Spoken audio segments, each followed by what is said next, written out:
हमारी संस्कृति, हमारे संस्कार सदा रहे हमारे साथ। भारत के महान ग्रंथों और काव्यों का संपूर्ण संकलन। सब्सक्राइब करें तिलक। कई तरीके की एलईडी लाइट्स आपके घर और ऑफिस के लिए। GR LED lights, make India bright.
मुनि विनती करते, मस्तक चरणों में धरते। सुर नर मुनि विनती करते, मस्तक चरणों में धरते। नमः नमः भवतारिणी जय देवी, श्री हरि की प्रिय कारिणी। जय जय महालक्ष्मी माता, जग जननी सिंधु सुजाता, भक्तों की प्रिय कारिणी।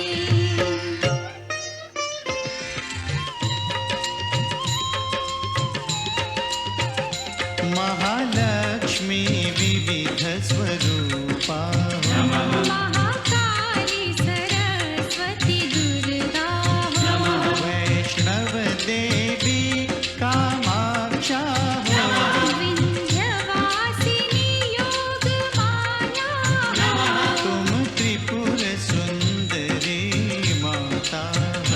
तुम क्षीर भवानी शुभदाता,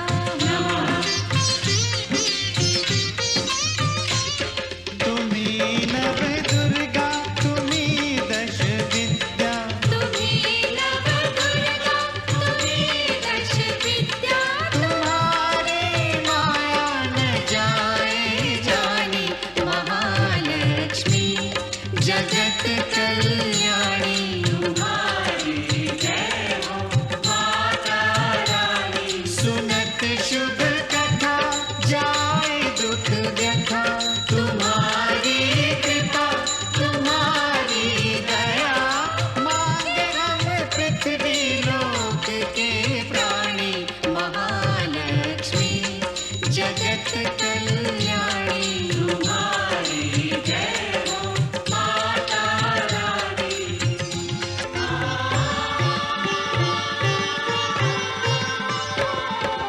ब्रह्मा विष्णु महेश्वर, ठाड़े कर जोरे।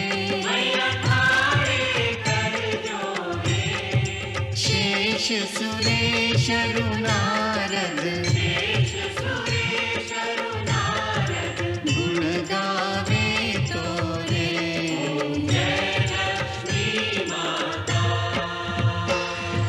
महालक्ष्मी माता, सदा निभाना हमसे, स्नेह भरा नाता।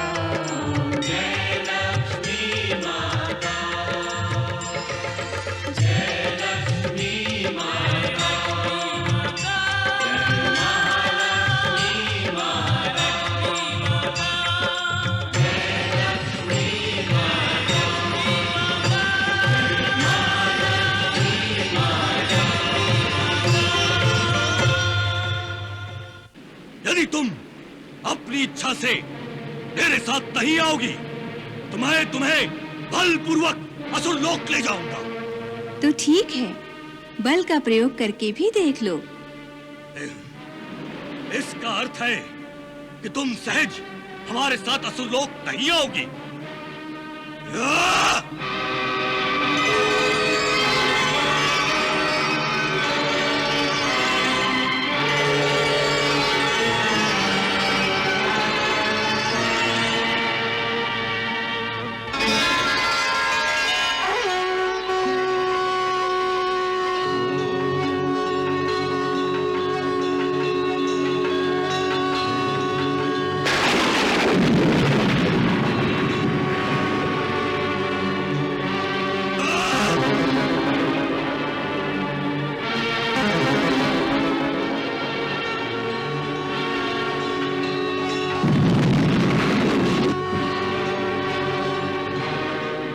तुम्हें और इन सारे रत्नों को असुर लोक ले जाऊंगा। मुझे चुनौती देने का साहस तुम्हें नहीं करना चाहिए था। इस देवी को बंदी बना लो।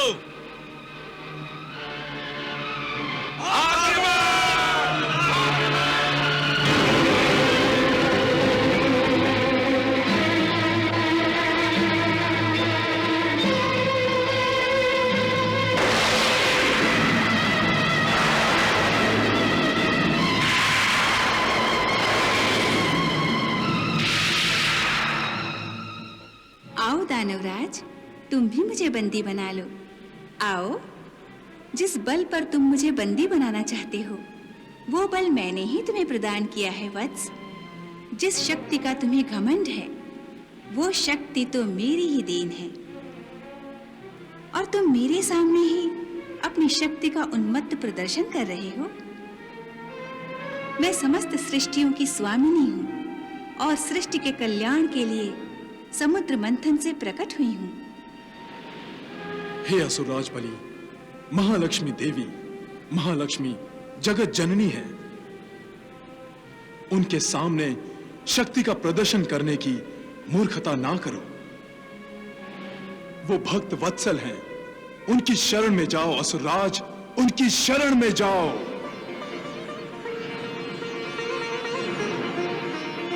हे महादेवी, महालक्ष्मी, मेरे अपराध के लिए मुझे क्षमा कर दीजिए और मेरे असुर साथियों को जीवन दान दीजिए। तथास्तु।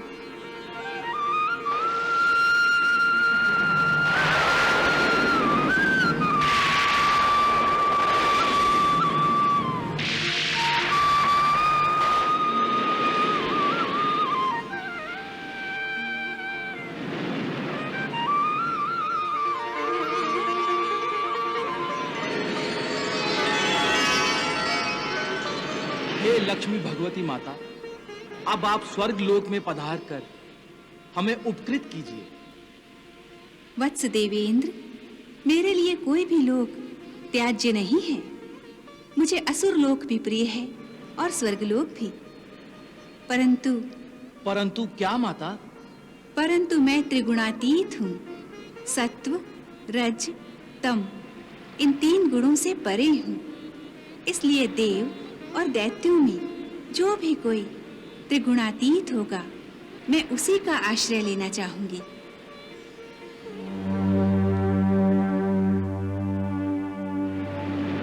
हे देवी लक्ष्मी माता, हम देवता सृष्टि में हैं, फिर हम त्रिगुणातीत कैसे हो सकते हैं?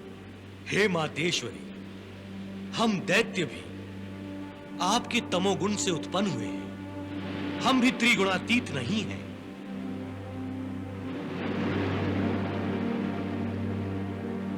परंतु देवेंद्र, असुरराज, इस समस्या के समाधान के लिए आप ब्रह्मा, विष्णु, महेश, इन त्रिदेवों के शरण में क्यों नहीं जाते? अर्थात देवेंद्र, देवता और दैत्य त्रिगुणातीत नहीं है, परंतु ब्रह्मा, विष्णु, महेश, इन त्रिदेवों में से कोई एक त्रिगुणातीत हो सकता है। मां लक्ष्मी इन त्रिदेवों में से किसी एक का आश्रय ले सकती हैं। मुझे स्वीकार है, परंतु त्रिदेवों में से मैं किसका आश्रय लूं? इनमें कौन होगा त्रिगुणातीत? अब क्या करें देवेंद्र? अब हम अपने गुरुदेव की शरण में जाते हैं। ब्रह्मा, विष्णु, महेश, इन तीनों देवों में से कौन त्रिगुणातीत है, वही इसका निर्णय कर सकते हैं।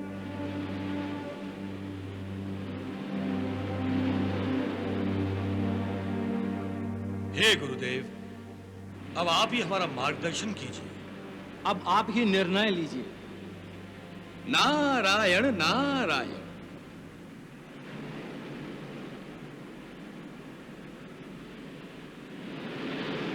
हाँ, समस्या तो गंभीर हो गई है। श्री लक्ष्मी के लिए त्रिदेवों में से योग्य वर चुनना चुनौती का काम हो गया है। हम ये चुनौती कैसे स्वीकार कर सकते हैं? त्रिदेव की परीक्षा कैसे ले सकते हैं? परंतु आप दोनों के अतिरिक्त दूसरा कोई भी नहीं है जो त्रिदेव की परीक्षा लेने के योग्य समझा जाए। यदि हमने त्रिदेव की परीक्षा लेने का दुस्साहस किया तो समझो कि हमने उनके प्रकोप को निमंत्रण दे दिया। यह संकट तो भयंकर है ही, पर गुरुओं को यूं निराश होकर नहीं बैठना चाहिए। देवताओं और दानवों का मार्गदर्शन करना आपका ही दायित्व है और इसे आपको निभाना होगा। इस घोर समस्या का समाधान करने में आपको भी हमारी सहायता करनी होगी। हाँ मुनिवर, यदि मैं आपके और सृष्टि कल्याण के इस शुभ कार्य में किसी काम आ सकूं, तो यह मेरा सौभाग्य होगा। यदि ब्रह्मा, विष्णु और महेश में से कोई देवता हमारे परीक्षा लेने पर क्रोध में आ गए तो आप बीच बचाव करेंगे। उनके क्रोध और शाप के विरुद्ध हमारा सुरक्षा कवच बन जाएंगे। तो फिर चलिए सबसे पहले ब्रह्मदेव के पास चलते हैं। नारायण नारायण। प्रभु, देवगुरु बृहस्पति और भार्गव शुक्राचार्य ब्रह्मा, विष्णु, महेश तीनों देवों की परीक्षा लेने जा रहे हैं। और इन त्रिदेवों की परीक्षा ये आपकी लीला है देवी? आप इसे मेरी लीला क्यों कह रहे हैं प्रभु? इसलिए कि ये सब आपको पाने के लिए ही हो रहा है। आपके तेजस्वी सौंदर्य ने ही ये लीला दिखाई है। प्रभु, लक्ष्मी मेरा अवतार है और भगवान विष्णु से लक्ष्मी का विवाह संपन्न होने के लिए ये लीला दिखानी आवश्यक है। देवी, आपकी ये लीला हम भी देखना चाहेंगे।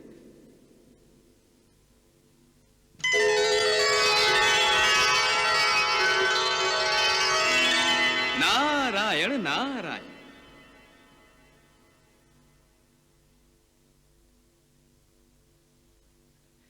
प्रणाम परमपिता। कल्याणमस्तु।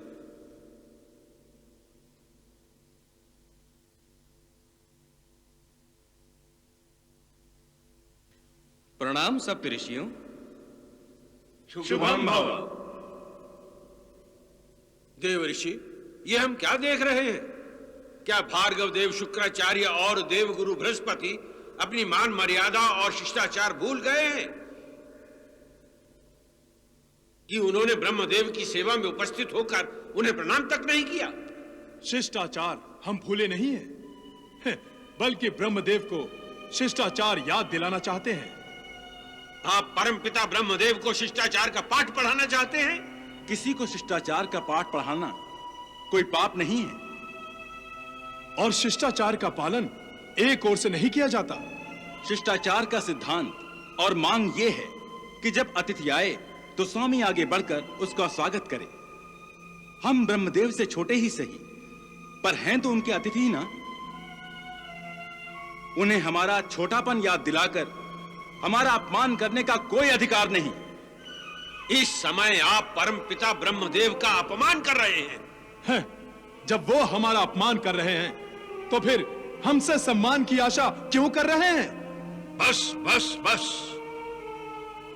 ये सब क्या हो रहा है? आप दोनों ब्रह्मलोक में आकर ब्रह्मलोक की शांति को भंग कर रहे हैं।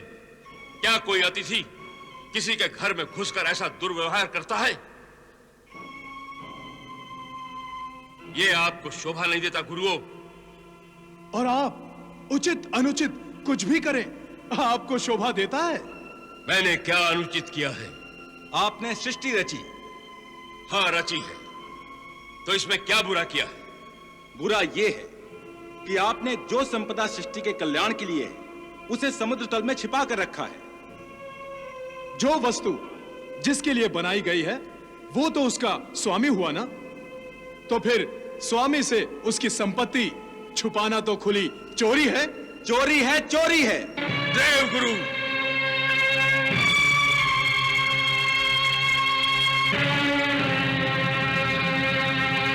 बस करो। आप मुझ पर चोरी का आरोप लगा रहे हैं, मुझे चोर कह रहे हैं।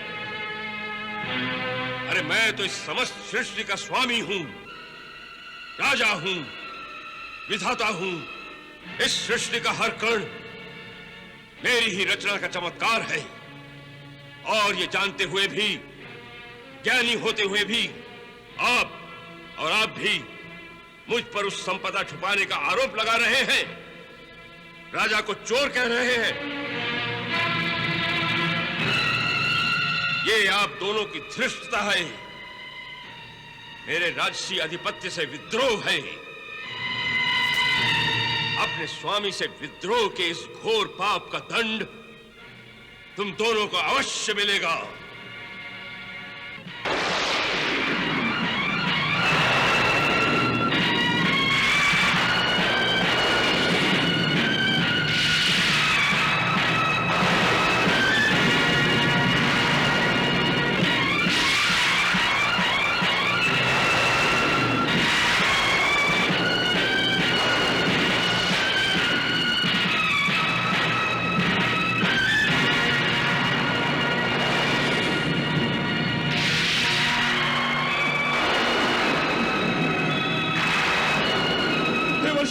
देवर्षि हमें बचाइए।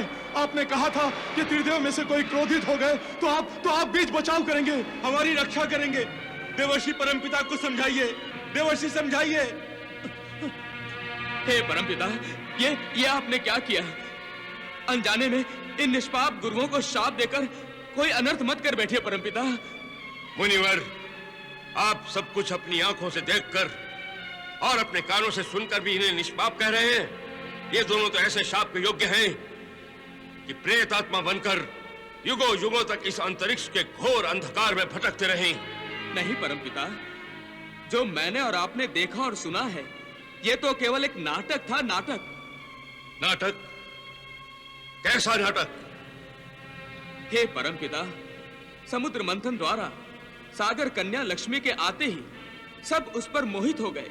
हर कोई उसे अपने साथ रखना चाहता था, परंतु देवी लक्ष्मी अंत तक उसी का साथ देंगी जो त्रिगुणातीत हो। अब समझा। तो गुरु बृहस्पति और गुरु शुक्राचार्य मेरी परीक्षा ले रहे थे।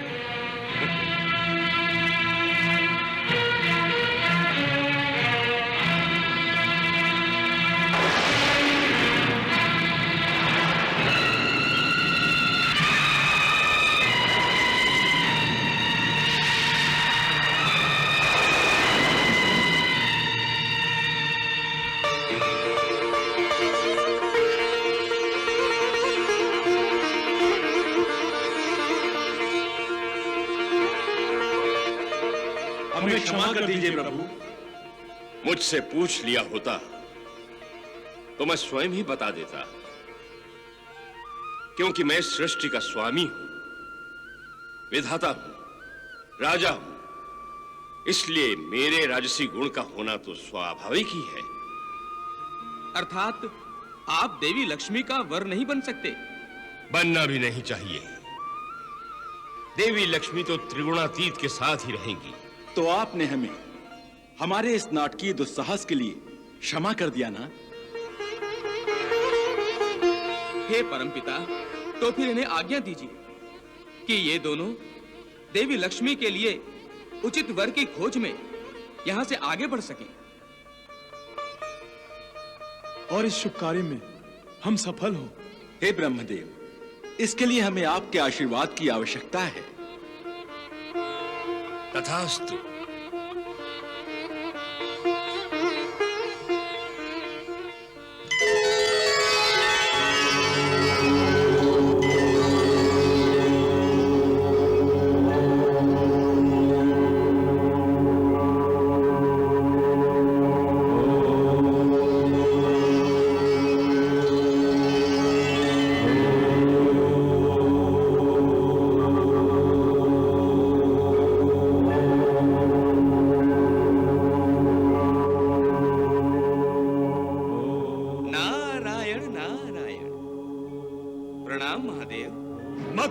महादेव देवर्षि, ये महादेव नहीं है।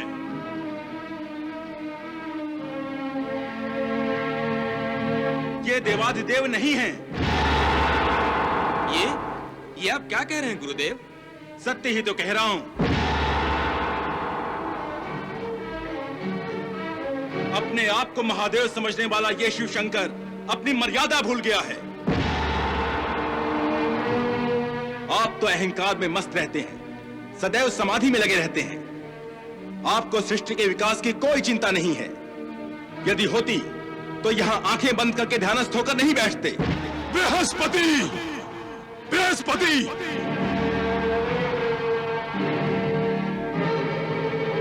हे आदि नारायण, महादेव शिव शंकर क्रोधित हो गए हैं। महादेव नीलकंठ अब जो लीला दिखाएंगे वो अवश्य ही न्यारी होगी।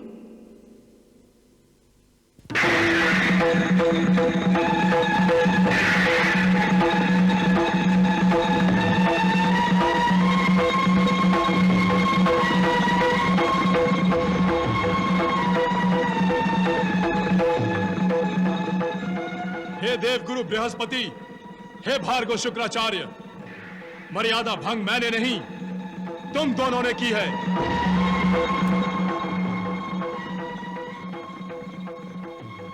अज्ञानी मैं नहीं, तुम दोनों हो। तुम दोनों ने मेरा अपमान किया है। तुम्हारी इस उद्दंडता का मैं तुम दोनों को अवश्य दंड दूंगा। इस संसार से मैं तुम दोनों का अस्तित्व ही समाप्त कर दूंगा। मैं तुम दोनों को अपनी क्रोधाग्नि में भस्म कर दूंगा। नहीं शिवजी, नहीं।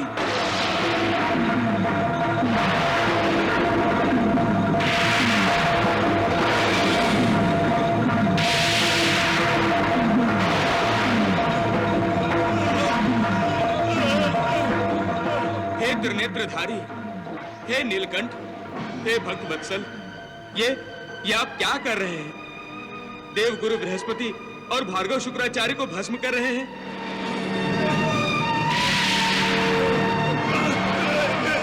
हे देवर्षि, देव गुरु बृहस्पति और भार्गव शुक्राचार्य ने मेरे सामने अहंकार का प्रदर्शन किया है। वो अहंकार नहीं था कैलाशपति, और ना ही वो अपमान था। वो तो जानबूझकर सोच समझकर किया गया मर्यादा भंग था। मर्यादा भंग? ये मर्यादा भंग सृष्टि कल्याण और सृष्टि विकास के लिए किया गया था। ये तो एक प्रकार का आत्मसमर्पण था भोलेनाथ। आत्मसमर्पण? हाँ कैलाशनाथ, क्या आपकी समाधि में बाधा डालने का साहस कोई कर सकता है?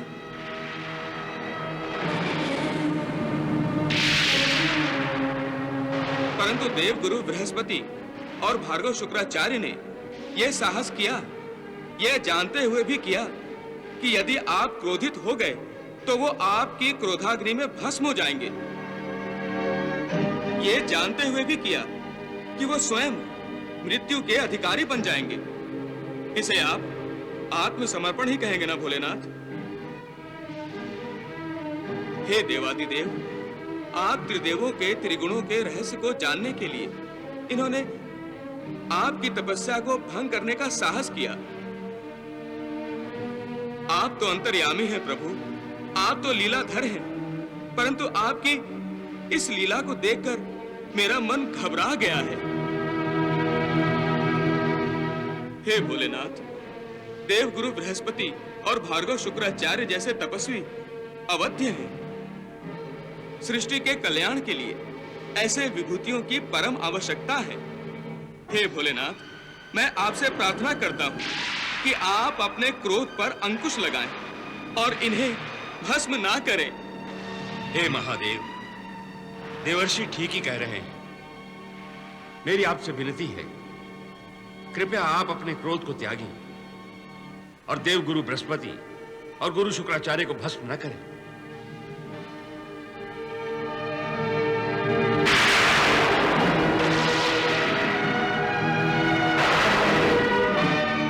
तथास्तु।